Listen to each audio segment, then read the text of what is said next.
Assalamualaikum warahmatullahi wabarakatuh.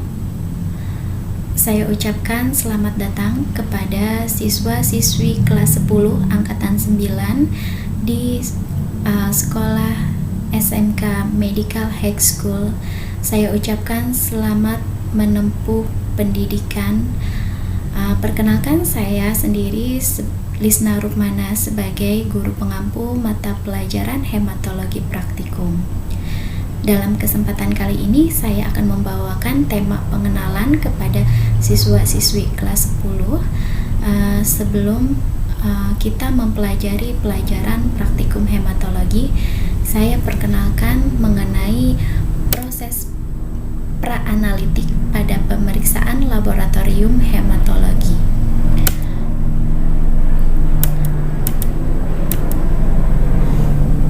Praanalitik ini di setiap laboratorium mempunyai guna untuk mendapatkan hasil yang akurat mengacu kepada GLP atau Good Laboratory Procedure, yaitu melalui proses praanalitik, analitik, dan pasca analitik.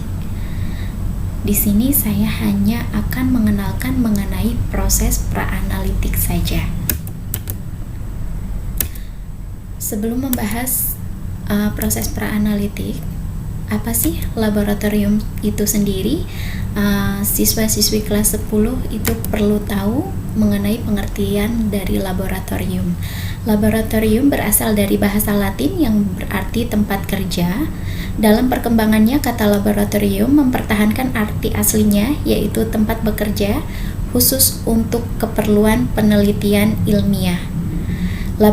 Laboratorium adalah suatu ruangan atau kamar tempat melakukan kegiatan praktek atau penelitian yang ditunjang oleh adanya seperangkat alat-alat serta adanya infrastruktur laboratorium yang lengkap, seperti adanya fasilitas air, listrik, gas, dan sebagainya. Itu yang saya sampaikan mengenai laboratorium secara general, dan saya akan memperkenalkan laboratorium hematologi itu sendiri adalah sebuah tempat di mana di dalamnya terdapat instrumen, peralatan, serta bahan dan reagen yang digunakan untuk melakukan pemeriksaan laboratorium dengan menggunakan spesimen darah, yaitu whole blood, serum, dan plasma. Praanalitik di rumah sakit adalah sebagai proses persiapan awal, di mana proses awal ini sangat menentukan kualitas sampel yang nantinya akan dihasilkan dan mempengaruhi proses kerja berikutnya. Kemudian, apa sih praanalitik yang ada di SMK Medical High School itu sendiri? Praanalitik di SMK Medical High School itu adalah sebagai proses persiapan awal, di mana proses awal ini sangat menentukan pemahaman atau ilmu dasar laboratorium yang nantinya akan dihasilkan dan mempengaruhi proses analisa berikutnya. Jadi, perbedaan praanalitik antara di rumah sakit dan di SMK Medical High School, di rumah sakit itu lebih mengacu kepada kualitas sampel, sementara di SMK Medical High School lebih mengacu kepada pemahaman siswa mengenai seberapa besar pemahaman tentang ilmu dasar laboratorium itu sendiri.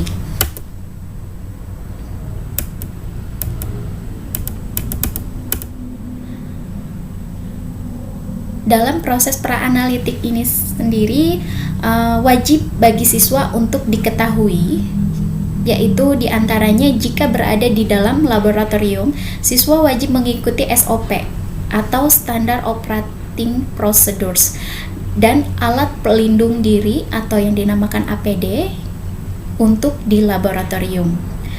Kemudian, wajib bagi siswa mengetahui tentang instrumen dan reagen yang terdapat di laboratorium, dan wajib mengetahui potensi bahaya apa saja yang terdapat di laboratorium. Selain itu, siswa wajib mempelajari teknik dasar pengendalian bahaya laboratorium atau yang dinamakan dengan manajemen risk. Selain itu, poin yang paling penting bagi siswa wajib memahami dan menguasai penggunaan mikroskop, potometer, sentrifus, dan jenis pemeriksaan hematologi dasar.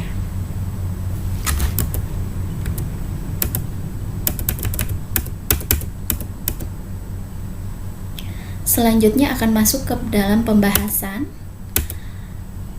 SOP. SOP adalah panduan yang digunakan untuk memastikan kegiatan operasional organisasi atau perusahaan berjalan dengan konsisten, efektif, efisien, sistematis, dan terkelola dengan baik. Menurut Arini T. Sumohadiwijoyo tahun 2004. Lalu, fungsi utama SOP itu sendiri adalah sebagai pedoman untuk memudahkan pelaksanaan kerja, berisi tahapan dan urutan suatu pekerjaan yang akan menuntun petugas laboratorium dalam menyelesaikan tugasnya. Tujuan SOP, adanya SOP yaitu sebagai bentuk kinerja, standar kinerja petugas laboratorium, di mana bisa mengarahkan petugas laboratorium lebih terarah dan lebih optimal dalam melakukan serangkaian pekerjaan laboratorium. Manfaat dari SOP itu sendiri adalah dapat meminimalisir kesalahan-kesalahan dalam pekerjaan laboratorium. Kemudian berikutnya adalah mengenai APD. APD yaitu alat pelindung diri yang harus digunakan di laboratorium adalah kelengkapan yang wajib digunakan pada saat berada di laboratorium untuk menjaga kesehatan dan keselamatan petugas laboratorium itu sendiri dan orang di sekelilingnya. Jadi APD ini berguna untuk memproteksi pekerja laboratorium itu sendiri. Itu untuk di rumah sakit. Jika di SMK Medical High School ini adalah untuk memproteksi siswa jika sedang melakukan kegiatan praktikum. Tidak hanya siswa itu sendiri yang diproteksi, tetapi adalah orang-orang yang ada di sekelilingnya seperti partner dalam praktikum atau guru dan asisten laboratorium praktikum hematologi itu sendiri. Lalu jenis APD apa saja yang perlu digunakan di dalam laboratorium? Di antaranya yaitu jas lab, sepatu, handscoon, dan face shield atau pelindung muka, di mana APD itu sendiri diatur sedemikian rupa oleh Permenaker nomor 8 tahun 2010. Kemudian untuk pembahasan selanjutnya mengenai instrumen dan reagen. Instrumen adalah perlengkapan dan alat yang digunakan untuk melakukan penelitian di laboratorium hematologi. Contohnya mikroskop, sentrifuge, potometer, spuit, needle, paku Tenner, tabung EDTA, tabung Westergreen, stopwatch, counter, tourniquet, tabung reaksi, dan sebagainya. Masih banyak instrumen-instrumen lain di laboratorium hematologi yang tidak dapat saya sebutkan satu persatu di sini, akan tetapi nanti siswa dapat mengenali secara langsung setelah masuk ke laboratorium hematologi. Kemudian reagen. Reagen adalah larutan kimia yang digunakan untuk melakukan pemeriksaan laboratorium. Contohnya, misalkan reagen yang ada di laboratorium hematologi adalah larutan Hayem. Larutan Hayem adalah yang digunakan untuk melakukan pemeriksaan eritrosit. Kemudian larutan Turk untuk melakukan pemeriksaan leukosit. Larutan Gimsa untuk mewarnai sediaan apus darah, dan masih banyak reagen-reagen lainnya yang perlu siswa ketahui nanti ketika berada di laboratorium hematologi akan melalui pengenalan secara langsung.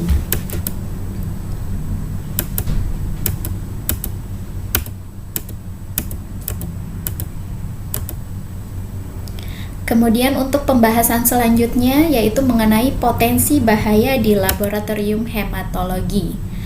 Potensi bahaya adalah sesuatu yang berpotensi untuk terjadinya insiden yang berakibat pada kerugian. Risiko itu sendiri adalah kombinasi antara konsekuensi suatu kejadian yang berbahaya dan peluang terjadinya kejadian tersebut. Nah, mengapa siswa Mengapa di sini siswa wajib mengetahui mengenai potensi-potensi bahaya yang ada di laboratorium hematologi, agar di sini siswa dapat menyesuaikan diri dengan lingkungan laboratorium, di mana laboratorium itu sendiri terdapat berbagai macam potensi bahaya seperti adanya bahaya kebakaran dan ledakan dari zat atau bahan yang mudah terbakar, sehingga memicu terjadinya ledakan. Tidak hanya dipicu oleh bahan atau zat yang berbahaya saja, misalkan dalam penggunaan alat tertentu, jika dia tidak sesuai dengan SOP, maka akan memicu terjadinya ledakan. Misalnya sentrifuge yang digunakan, siswa tidak mengetahui bagaimana SOP penggunaan dari sentrifuge itu sendiri, maka akan memicu terjadinya bahaya ledakan. Selain itu, bahaya beracun korosif itu yang ditimbulkan dari reagen yang bersifat toksik. Kemudian bahaya radiasi. Bahaya radiasi biasanya ini dipicu dari adanya getaran dari alat atau radiasi panas listrik dari alat lain yang digunakan untuk melakukan proses pemeriksaan atau analisa di laboratorium. Dan tentunya bahaya aliran listrik itu sendiri, yaitu apabila terjadi adanya kontak langsung dengan listrik. Kemudian bahaya alat gelas yang pecah dan tajam.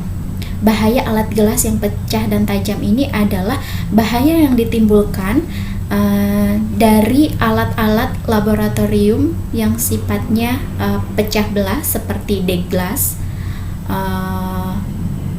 objek glass, gelas ukur, dan lain sebagainya. Alat-alat yang berbahan kaca jika terjatuh di laboratorium akan berpotensi menimbulkan luka dari terinjaknya pecahan gelas kaca yang ada tersebut. Selain itu, bahaya infeksi dari darah. Bahaya infeksi dari darah itu sendiri, kenapa? Karena di laboratorium hematologi ini tentunya sampel atau bahan pemeriksaan yang digunakan adalah darah. Darah itu sendiri memiliki potensi bahaya mikrobiologis seperti adanya virus, bakteri, parasit, dan lain sebagainya yang kontak langsung dengan siswa. Apabila tidak menggunakan APD, maka akan menimbulkan paparan infeksi secara langsung.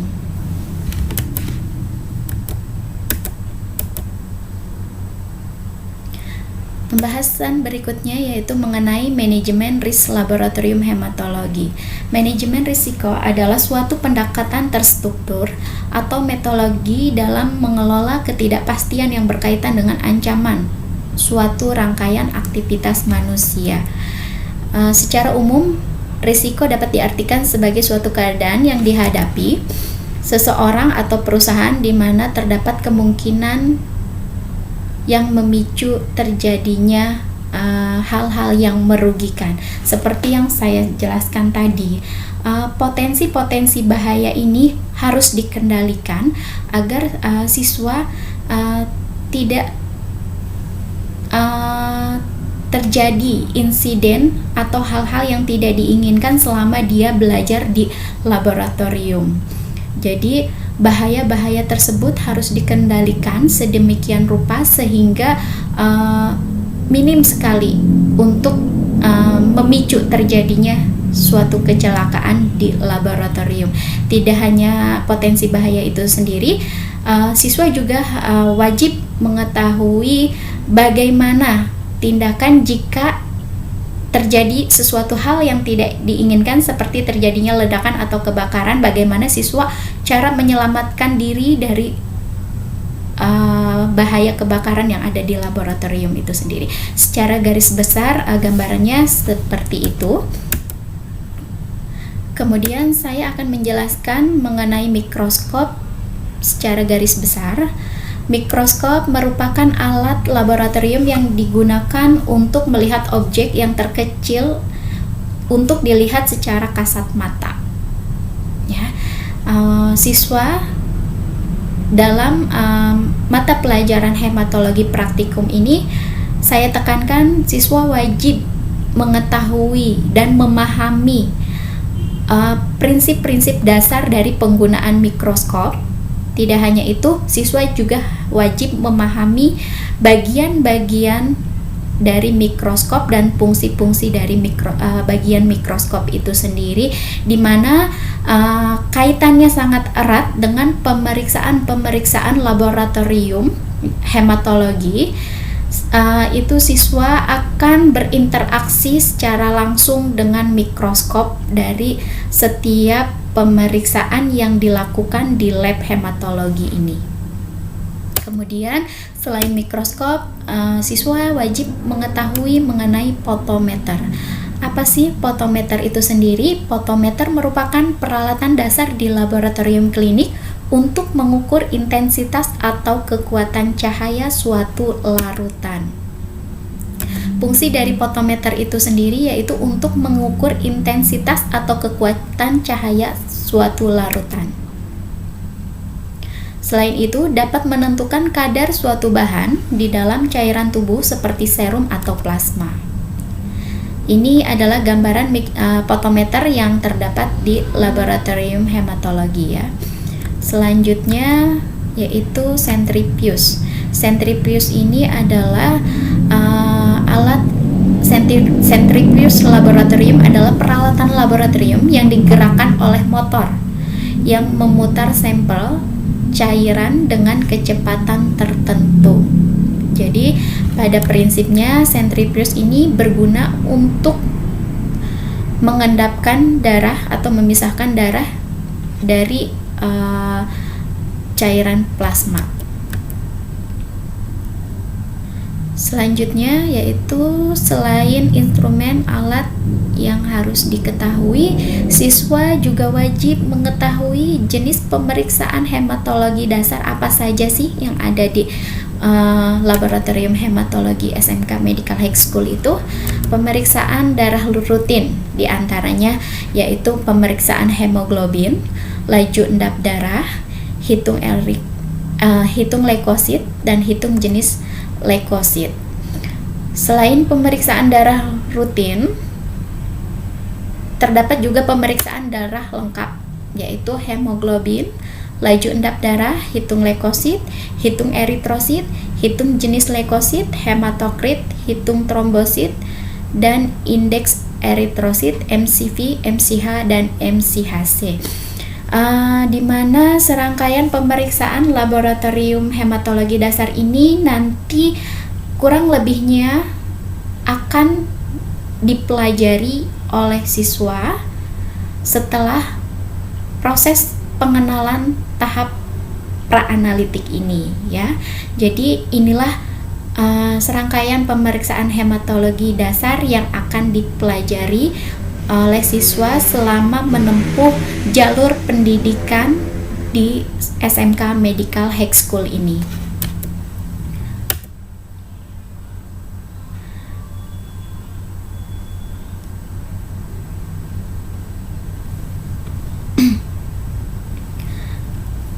Baik, materi yang telah saya sampaikan mengenai proses praanalitik laboratorium hematologi ini telah selesai saya ulas. Semoga dalam kesempatan ini siswa sebelum melakukan serangkaian kegiatan praktikum secara langsung di laboratorium hematologi mendapat gambaran-gambaran secara umum mengenai apa saja yang terdapat di laboratorium dan pemeriksaan apa saja yang akan dipelajari nanti. Kurang lebihnya sekian yang saya sampaikan. Mohon maaf atas kekurangannya. Wabillahi taufiq wal hidayah. Wassalamualaikum warahmatullahi wabarakatuh.